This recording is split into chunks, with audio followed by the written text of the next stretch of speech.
okay, if you have a medical issue, maybe you're taking medication that makes you hungrier. Well, you're gaining weight because you're hungrier and eating more calories. It's still calories in, calories out. Is Dr. Mike fatphobic? This is a recent video from Abbey Sharp where she reviews Dr. Mike's diet, some of his views on nutrition, as well as his video responding to claims that he is fatphobic. Most of it's really good. I think most of her criticisms, like around his depiction of the keto diet and intermittent fasting, are really informative and really nuanced. Her section on veganism and gas and bloating is awesome. It's really when she gets into discussing weight loss and the fat phobia stuff that things kind of get a little weird. But first, something else that's really weird about this video. It's sponsored by Pique tea, the most powerful super plants meet cutting-edge extraction methods. I don't understand why she's promoting super plants, aka superfoods, when in this very video, she says they don't exist. There's no such thing as a superfood. It's really just a fancy buzzword used in marketing. To be fair, she doesn't say specifically that the teas are superfoods or super plants. She says that they are antioxidant powerhouses. But number one, clearly the big selling point for these products is that they are superfoods. And number two, I feel like in any other situation, she would be calling out this brand for selling super expensive superfood tea when you can get plenty of antioxidants from just regular fruits and vegetables, from like strawberries and sweet potatoes. Maybe I'm wrong, but it does seem many of her viewers got the same impression. It's like meditation in a cup.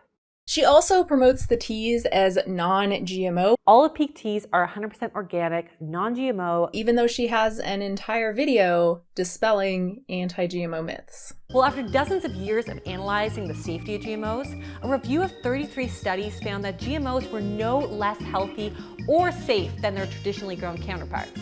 In fact, in some cases, they might even be healthier. I understand that when you have a sponsorship, the company is going to have certain talking points that they expect you to cover. But if you don't agree with one of those talking points, like that non-GMO is a benefit, then you shouldn't talk as though you do. And that's really, not to toot my own horn, but that's really the main reason I don't take on sponsorships, because any of the products that I love and could actually speak really highly about, like Nugo bars or something, they all make stupid claims like that. I'm not going to pretend to care about organic just to make a little bit of money. I'm too good for that, you know? Ooh, that was some shade. I didn't even mean that to be, but look, maybe she's changed her views. It's totally possible she's changed her views on GMOs, in which case she should maybe update that. Anyway, I really hope Abbey listens to her viewers and rethinks sponsorships like these in the future, and ideally that she explains why she thought this was an appropriate brand given her previously stated values. Maybe she has a good reason. Okay, so the rest of the video, she talks about Mike's suggestion to portion out certain foods like sunflower seeds to make sure you don't eat enough and like get too much sodium. What I would probably add to Dr. Mike's suggestion, however, is that if you eat your portion of seeds and you're still hungry for more, then honor that and get more. Not super surprising, intuitive eating reasoning. Abbey Sharp is a fan of intuitive eating. And basically, if you want more food, it's because you need more food. Maybe you do, maybe you don't. You know, food is really yummy, and the yummier the food is, the more we want to eat, even if our body doesn't actually need more. In fact, it's the foods our body doesn't need at all. It's all the junky foods that our body's like, yeah, no, you need more of that. Sometimes we have to tell ourselves no to avoid overeating. I mean, it's just that simple. Anyway, I talk about this in way more detail in my quite long video on intuitive eating. In Abbey's conclusion on Mike's diet, she says that overall she agrees with him. I did, however, pick up on a bit of diet culture language. So words like clean and cheat meal and superfood and low calorie. One of these things is not like the other. Actually, two of these things is not like the other. Like, I get clean and superfood. While clean eating can just mean eating more whole foods and less processed foods, it often comes with a lot of other baggage, you know, non-GMO, organic, gluten-free, artificial sweetener-free, you know, all these kind of unscientific positions. Someone using the term clean eating, like unironically, for me, that's kind of a red flag. Or clean beauty, same thing. And actually, Lab Muffin Beauty Science has a great video on clean beauty. Check it out. Superfoods, as Abby would agree. It's really just a fancy buzzword used in marketing. Or sometimes agree, maybe agree. Yes, some foods have more antioxidants or whatever than others, but there's no evidence that drinking Pique tea and like eating wild blueberries every day is going to improve your health in any meaningful way, unless those are like your only sources of antioxidants.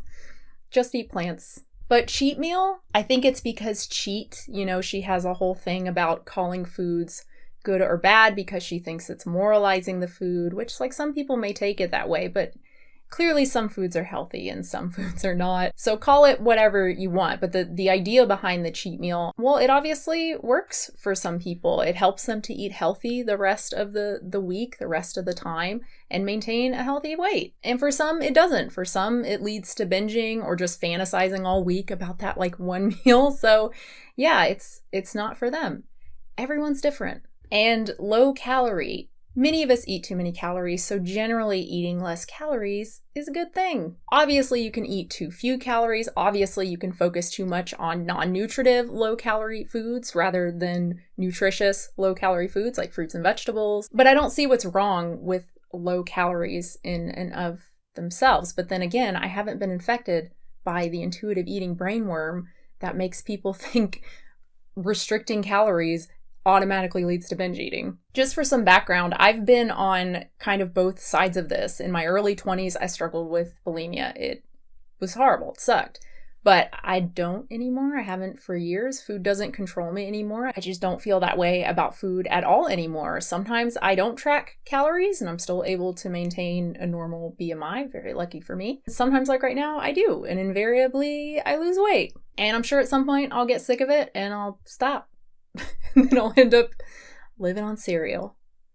I get that for some people, tracking calories, focusing on low-calorie foods is not in their best interest. They just can't do that without, spiraling out of control. But the vast majority of us do not have an eating disorder. And even those of us who do at one point in our lives likely won't forever. Now, all that said, Abby does acknowledge that calorie counting isn't inherently bad. Now, this is not to say that there's anything inherently wrong or problematic with calorie tracking or choosing lower calorie foods, especially if this is something that helps you to achieve your personal health goals.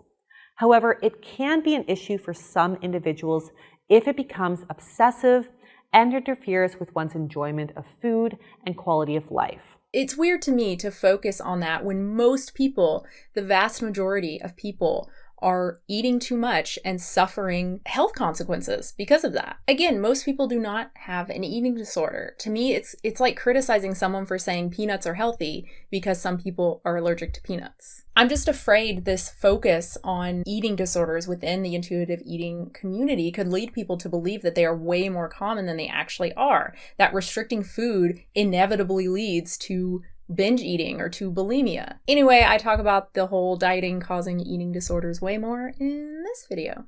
But I also don't think that we should be talking about short-term weight loss, period, when we know that statistically, most people who lose weight in the short run stop the diet and then gain it right back. We also know that this weight cycling can put someone at risk for detrimental health effects, such as an increased risk of insulin resistance, heart disease, blood pressure, inflammation, and an increased risk of mortality overall. No. There's inconsistent evidence to present a compelling case in support of weight cycling increasing mortality risk in the general population. Thus, although weight regain following successful weight loss remains one of the most challenging aspects of body weight regulation, there appear to be insufficient reasons to dissuade individuals from multiple attempts to lose weight given the critical impact of obesity on disease risk and mortality. I really, really wish intuitive eaters would stop talking about yo-yo dieting, weight cycling, as it's bad for you. No doubt about it. As she says, we know these things about weight cycling. The evidence does not support that conclusion. But in a society that's prone to overeating, a fasting day won't hurt. While I do appreciate that Dr. Mike acknowledges that intermittent fasting doesn't need to be a rigid eating pattern, I would have definitely appreciated a disclaimer that skipping a meal here and there is not beneficial for everyone across the board.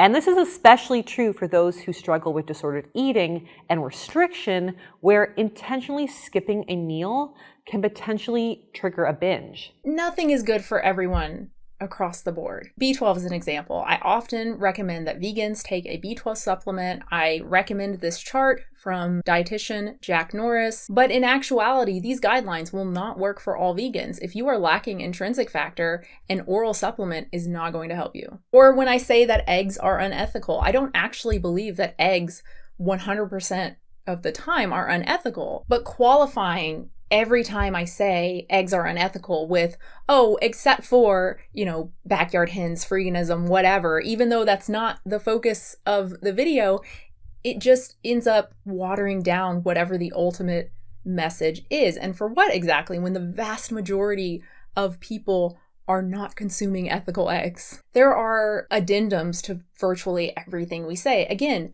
peanuts are healthy is not actually correct because for some people they're not. But if we have to qualify every statement we make, it makes it really hard to get any message across. And I say this as someone who regularly, in my opinion, goes too far and qualifies too much to the point where I fear it's hard to listen to what I'm saying. I think that's something that I really need to work on. So maybe a bit of pot calling the kettle black. I don't know. I just think it's a weird criticism. Most people are overweight. Most people don't have an eating disorder. So focusing on the latter doesn't really make sense to me. Obviously, if Abbey and other channels and other outlets want to focus on helping people with eating disorders, that's terrific. I'm so glad people have those resources. But expecting every other resource to cater to that demographic, to qualify everything they say anytime they talk about dieting with not for those with eating disorders is just weird and I think counterproductive. And again, I worry about this sending a message to others that eating disorder is way more common than it actually is, and possibly leading to people being afraid of trying to diet and lose weight because they're afraid that they're going to end up binge eating and ruining their metabolism or something. And for those with eating disorders, some of the responsibility has to be on them. Just like for the peanut allergy sufferer, some of the responsibility is on them to obviously know when someone says peanuts are healthy, oh, well, not for me. If someone has an eating disorder, they probably shouldn't be watching DR.MIKE in the first place. In the United States, obesity has become an epidemic. So I understand why most people want to lose weight. It's actually been proven in the best quality studies. Keeping your weight healthy is one of the most important things you can do to maintain your health, to live a long life. So if you're trying to lose weight, here's my 2 cents just from what I've seen from DR.MIKE. While I do think that his nutrition recommendations are always pretty evidence-based and unbiased in terms of what's good or bad, much of his discussion around nutrition does tend to revolve around losing weight and calories. And I get why. I mean, as a doctor, he knows that people are mainly motivated to change their diet so that they can change their pant size. Or it's because exactly what he just said in the clip. it's actually been proven in the best quality studies. Keeping your weight healthy is one of the most important things you can do. I don't know how she could listen to that clip and get any sense that he's just going along with patients' desire to change their pant size. I think it's pretty clear that he believes losing weight is in their best interests. As a dietitian, I believe that there is no shame in having aesthetic goals or weight-related health goals. That is no less of a valid reason to change your diet, for example, than to improve your heart health.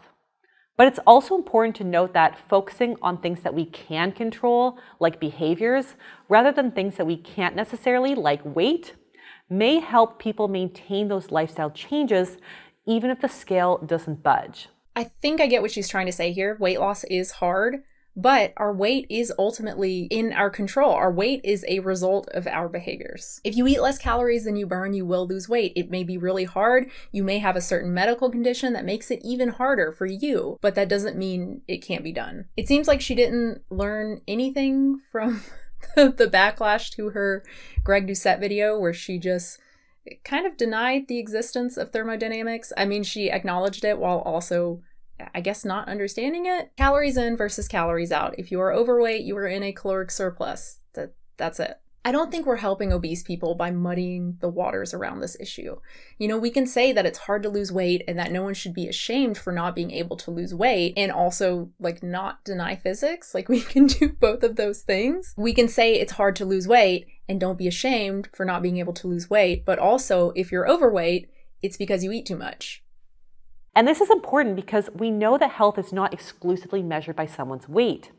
In fact, there is ample research to suggest that we can be overweight or even obese and still be considered metabolically healthy. Yes, but this is a giant oversimplification of the issue. I go into detail in my video on health at every size, but basically, number one, many metabolically healthy obese people do not remain so. And number two, being metabolically healthy doesn't mean you're healthy. Obesity is positively correlated with many other conditions besides the metabolic ones like diabetes and high blood pressure, which she seems to understand. That's not to say that obesity doesn't contribute to a host of detrimental health effects, as this is well documented in the literature as well. So I absolutely agree with him here. So why bring up metabolically healthy in the first place? She brings it up again later in the video. Like I said in my critique of the intuitive eating book written by two dietitians like Abbey, it seems like intuitive eaters like Abbey, who are also dietitians,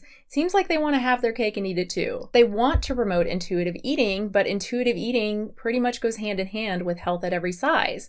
But they know better. They know obesity is bad. But of course, that doesn't jibe with health at every size. So they kind of try to play both sides, right? Obesity contributes to a host of detrimental health effects, but also you can be obese and metabolically healthy. This might not be their intention. I'm not saying there's any sort of nefarious intention behind this or anything like that, but this is how it comes across to me, and it's just very confusing. But I would just adjust Dr. Mike's statement that keeping a healthy weight is one of the most important things that you can do to maintain your health. And instead, I would shift the focus by saying eating a balanced diet, moving your body, getting adequate sleep, and managing your stress levels are some of the most important things that you can do to maintain your health and live a long life. Often doing these things will result in weight loss, but not always. And I think educators are doing people a disservice if they present it this way, that someone who eats healthy foods and exercises but is 50 pounds overweight is just as healthy as someone who eats healthy foods and exercises but isn't overweight. It just isn't what the science says. See what it did there? Something that you can't control versus behaviors that are within reach. So now she's just straight up saying you can't control your weight. I think it's coming from a nice place. I think it's coming from a place of compassion because so many people do struggle with their weight and they are discriminated against for it. And that's horrible. But the answer is not to go to the other extreme where all of the overweight people who have lost weight and who have kept it off for years just like don't exist. We will find our healthiest, happiest weight when we focus our energy here. That's a bold claim, and like most bold claims, no. Some people will be happiest there, some people won't. Some people won't be able to achieve their health goals with such a kind of vague guidelines. Some people will have to track calories or even weigh themselves regularly. The horror. I did not commit to that at all. The horror. So according to the National Weight Control Registry, which has tracked over 10,000 people who have lost at least 30 pounds and have maintained that loss for at least a year, most report eating a low-calorie, low-fat diet and weigh themselves at least once a week. So that brings me to the next big question. Do these views and opinions on weight and weight loss automatically make him fatphobic?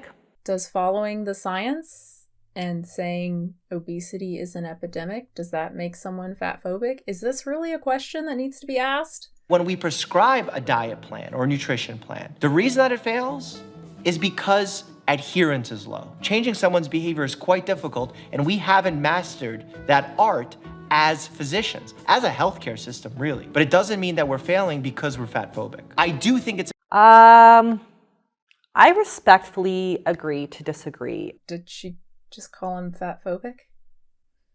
By suggesting that diets fail because of low adherence, we're shifting the blame onto the individual when we know that there are a number of other genetic, social, metabolic, and medical factors that can influence someone's ability to lose weight. Other factors don't change the fact that adherence is the issue. If someone adheres to a caloric deficit, they will lose weight. If they don't stick to it for whatever reason, social issues, medical issues, it's still an issue of adherence. It's the job of experts to find out why adherence is so low so they can help people stick with a diet long term. As far as shifting the blame and casting shame and guilt, as she says later, I don't think that automatically means we shouldn't talk about adherence. First, again, someone should not feel guilty for not being able to stick to a diet. It's really hard. Second, I think learning more about this, learning more about how our brains work, learning more about food reward can help people better understand why dieting is so hard and how normal it is to struggle to lose weight.